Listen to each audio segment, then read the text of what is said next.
AP cabinet విస్తరణ వివాదాస్పదమవుతోంది. YCP నుండి టీడీపీలో చేరిన వారికి మంత్రి పదవులు ఇవ్వటాన్ని ప్రతిపక్ష నేత జగన్ తప్పుబట్టారు. ఇది రాజ్యాంగ విరుద్ధమంటూ న్యాయ పోరాటం చేస్తానంటున్నారు జగన్. ఈ క్రమంలోనే గవర్నర్ను కలిసి ఫిర్యాదు చేశారు. జాతీయ స్థాయిలో కూడా పోరాటం చేస్తామని ప్రకటించారు జగన్. ఏపీలో 3 పార్టీల ప్రభుత్వం ఏర్పడిందన్నారు సిపిఐ రామకృష్ణ. ఫిరాయింపులపై అన్ని పార్టీలు ఒకే విధానాన్ని కలిగి ఉండాలన్నారు కేంద్ర మంత్రి వెంకయ్య.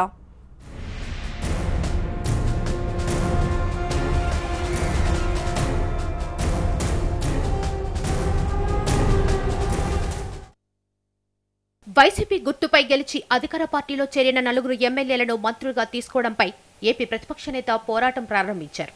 రాజ్యాంగాన్ని పరిరక్షించాల్సిన గవర్నర్ స్వయంగా ఫిరాయించిన వారితో ప్రమాణం చేయించడంపై వైసీపీ అధినేత జగన్ అసహనం వ్యక్తం చేస్తున్నారు. తెలుగు రాష్ట్రాల గవర్నర్ నరసింహన్ను రాజ్భవన్లో కలుసుకున్న వైసీపీ నేతలు ఫిరాయించిన వారిని మంత్రులు చేయడంపై ఫిర్యాదు చేశారు. అధికార పార్టీకి దమ్ముంటే ఫిరాయించిన వారితో రాజీనామా చేయించి గెలిపించుకొని మంత్రులుగా తీసుకోవాలని సవాల్ విసిరారు జగన్. రాష్ట్ర స్థాయిలో న్యాయం జరగకపోతే రాష్ట్రపతిని కలుస్తామని, కేంద్ర ఎన్నికల సంఘానికి కూడా ఫిర్యాదు చేస్తామన్నారు జగన్. ప్రధాని నరేంద్ర మోదీ అపాయింట్మెంట్ ఇస్తే ఆయన కూడా కలిసి భాగస్వామిగా ఉన్న చంద్రబాబు చేస్తున్న చర్యలను వివరిస్తామన్నారు జగన్. అదేవిధంగా అన్ని రాజకీయ పార్టీల నేతలను కూడా కలిసి ఏపీలో జరుగుతున్న ఫిరాయింపు రాజకీయాల గురించి కూడా ఇచ్చిపెట్టము. ఇవాళ గవర్నర్ గారికి ఇచ్చిన ఈ లేఖను ఈ స్పిరిట్ను ఢిల్లీ దాకా తీసుకుపోతాం. President of the country appointment అడిగాం. ఆయన అపాయింట్మెంట్ వచ్చిన వెంటనే ఢిల్లీకి కూడా పోతాం.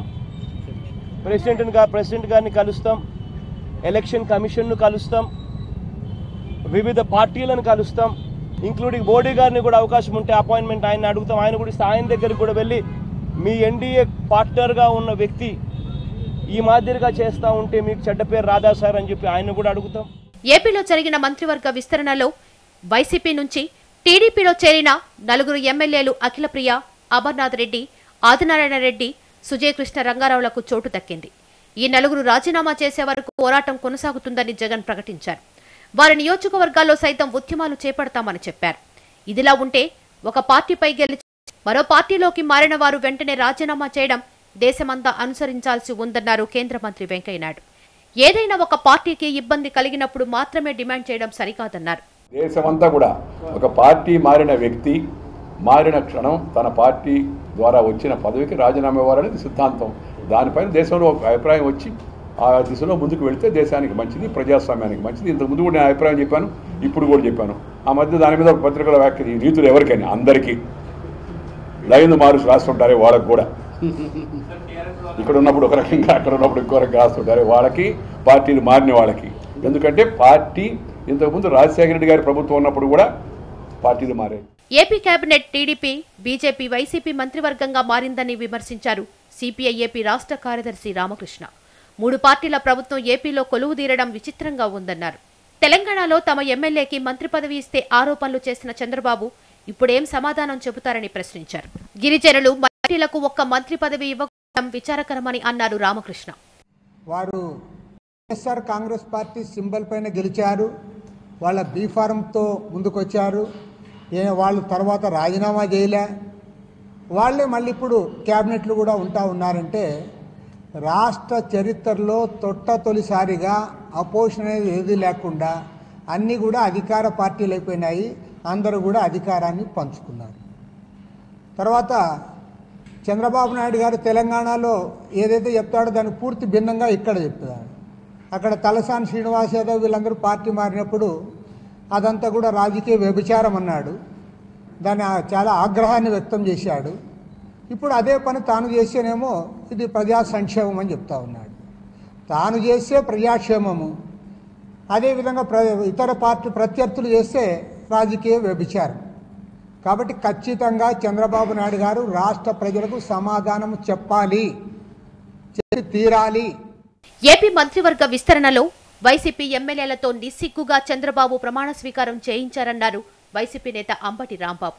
నమ్మిన వారి కోసం ఎంత దూరమైనా వెళ్లే వ్యక్తి వైఎస్ రాజశేఖర రెడ్డి అని, నమ్మిన వాళ్లను నట్టేట ముంచే వ్యక్తి చంద్రబాబు అని చెప్పారాయన. ఫిరాయింపుదారులకు మంత్రి పదవులు ఇచ్చి చంద్రబాబు విష సంస్కృతి ప్రవేశపెట్టారని విమర్శించారు అంబటి రాంబాబు. చంద్రబాబు నాయుడు గారు, మీకు అంత ప్రజా బలమే ఉంటే ఎవరినైతే నలుగురిని ఇవాళ వైఎస్ఆర్ కాంగ్రెస్ పార్టీ సింబల్ మీద గెలిచి శాసనసభలోకి ప్రవేశించారో వారి నలుగురిని నువ్వు అధికారంలోకి తీసుకున్నావు కదా మంత్రులుగా, వారందరినీ రాజీనామా చేయించి బై ఎలక్షన్కి రాగలిగినటువంటి సత్తా నీకున్నదా చంద్రబాబు నాయుడు గారిని అడుగుతా ఉన్నా. నమ్మిన వారి కోసం ఎంత దూరమైనా వెళ్ళగలిగినటువంటి శక్తి సామర్థ్యాలు కలిగినటువంటి మహానుభావుడు డాక్టర్ రాజశేఖర్ రెడ్డి. నమ్మిన వారిని మాత్రమే ముంచేటటువంటి వ్యక్తి చంద్రబాబు నాయుడు గారు అనేది చాలా స్పష్టంగా అర్థమైపోతూ ఉన్నది. ఏపీ ప్రతిపక్ష నేత జగన్ పోరాటానికి బీజేపీ సీనియర్ నేత వెంకయ్య నుంచే కౌంటర్ మొదలైంది. రాజ్యాంగాన్ని కాపాడాలంటూ జగన్ ప్రారంభించిన ఈ పోరాటం ఎంతవరకు విజయవంతమవుతుందో చూడాలి. ఏపీ కేబినెట్ విస్తరణపై విమర్శలు ఊపందుకున్నాయి. పార్టీ ఫిరాయింపులు ప్రోత్సహించి ఏపీ సీఎం చంద్రబాబు మంత్రి పదవులు ఇవ్వటం ఏంటి అంటూ ప్రశ్నిస్తున్నాయి ప్రతిపక్షాలు. దమ్ముంటే వైసీపీ నుండి వచ్చిన ఎమ్మెల్యేలతో రాజీనామాలు చేయించి మళ్లీ గెలిపించుకోవాలని సవాల్ విసురుతున్నాయి ప్రతిపక్షాలు. ఏపీ కేబినెట్ విస్తరణ, ఫిరాయింపుదారులకు మంత్రి పదవులు ఇవ్వడంపై ఏపీ ప్రతిపక్షం ఏకంగా గవర్నర్ని కలిసి ఫిర్యాదు చేసింది. న్యాయం జరగకపోతే రాష్ట్రపతిని, కేంద్ర ఎన్నికల సంఘాన్ని కలిసి ఫిర్యాదు చేస్తామని ప్రకటించింది. మరోవైపు ఏపీ కేబినెట్ విస్తరణపై తెలంగాణలోనూ విమర్శల పర్వం అయింది. 2015 జులైలో టీడీపీ ఎమ్మెల్యేగా ఉన్న తలసాని శ్రీనివాస్ పార్టీ ఫిరాయించి టీఆర్ఎస్లో చేరారు. ఆ తర్వాత మంత్రి పదవిని చేపట్టారు. ఆ సమయంలో తెలంగాణ టీడీపీ నేతలు తలసాని ఎమ్మెల్యేగా రాజీనామా చేసి తిరిగి గెలుపొందాక మంత్రి పదవి ఇచ్చుకోవాలని టీఆర్ఎస్పై వంటికాల మీద లేచారు. అంతటితో ఆగకుండా గవర్నర్, స్పీకర్కు సైతం ఫిర్యాదు చేశారు. ఇతర పార్టీల ఫిరాయింపులను వ్యతిరేకించిన టీడీపీ ఇప్పుడు వైసీపీ నుంచి ఎమ్మెల్యేలను పార్టీలో చేర్చుకొని వారికి మంత్రి పదవులు ఇవ్వడం ఏంటని ప్రశ్నిస్తున్నారు తెలంగాణ రాష్ట్ర మంత్రి తలసాని శ్రీనివాస్ యాదవ్. నిప్పు, టీతి లాంటి పదాలు ఏపీ సీఎం చంద్రబాబుకు సూటు కావన్నారు తెలంగాణ మంత్రి తలసాని శ్రీనివాస్. తన విషయంలో ఇష్టం వచ్చినట్లు మాట్లాడిన ఆయన ఇప్పుడు చేసిందేంటని ప్రశ్నించారు. తెలంగాణలో తాను రాజీనామా చేసి గెలుస్తానని, ఏపీలో వైసీపీ నుంచి వచ్చి మంత్రులైన నలుగురితో రాజీనామా చేయించి గెలిపించగలరా అని చంద్రబాబుకు సవాల్ చేశారు తలసాని. నేను మాట్లాడితే నిప్పు, నీతి, నిజాయితీ ఆ పదాలు మీకు సూట్ కావు. నేను ఛాలెంజ్ చేస్తున్నా, ఈరోజు నేను రిజైన్ చేస్తా. వాళ్ళని ఇప్పుడు నేను 21 మందిని జాయిన్ చేసుకున్నావు, 21 మందిని రిజైన్ చేయమని నేను చెప్పను. ఆ చేర్చుకున్న నలుగురిని చేయి. నేను కూడా రిజైన్ చేస్తా, ఎలక్షన్లకు పోతాం. ఇక్కడ కూడా మీ పార్టీ ఉంది కదా, కాబట్టి నిజాయితీగా ఉందాం. అంటే మీరు పూటకొక మాట మాట్లాడి, సందర్భాన్ని ఒకసారి చితంగా మాట్లాడి, నా జీవితంలో నేను బతుకున్నంత కాలం నేను బీజేపీని కలవను అని చెప్పిండు ఆ రోజుల్లో. కాబట్టి ఇవన్నీ ఈ పదాలు మీకు సూట్ కావండి. మీరు దయచేసి మాట్లాడేటప్పుడు జాగ్రత్తగా మాట్లాడండి. మరోవైపు తెలంగాణలో టీడీపీ ఎమ్మెల్యేకి టీఆర్ఎస్ మంత్రి పదవి ఇస్తే తట్టుకోలేక ఆరోపణలు చేసిన చంద్రబాబు ఇప్పుడేం సమాధానం చెబుతారని ప్రశ్నించారు సిపిఐ రాష్ట్ర కార్యదర్శి రామకృష్ణ. పార్టీ ఫిరాయింపులను ప్రోత్సహించడం సరైందన్నారు. ఏపీ కేబినెట్ విస్తరణలో గిరిజనులు, మైనార్టీలకు ఈసారి ఒక్క మంత్రి పదవి కూడా ఇవ్వకపోవడం విచారకరమన్నారు. సోషల్ జస్టిస్ ఏమాత్రం కూడా జరగలేదు. ఇవాళ 5% మంది గిరిజనులు ఉన్నారు ఈ రాష్ట్రంలో, వారికి ఒక్కరికి కూడా మంత్రి పదవి ఇవ్వలే. ముస్లింలు, మైనార్టీలు ఉన్నారు 5% మంది, వారికి కూడా ఎవరికి మంత్రి పదవి ఇవ్వలే. నువ్వు సోషల్ జస్టిస్ మరి ఏ రకంగా జరుగుతుంది? సొంత కులానికి సంబంధించిన వాళ్ళకు మాత్రం 3% మందికి మంత్రి పదవులు ఇచ్చినావు. నీవు ముఖ్యమంత్రి, మీ కులానికి సంబంధించిన వాళ్ళు 23% మంది.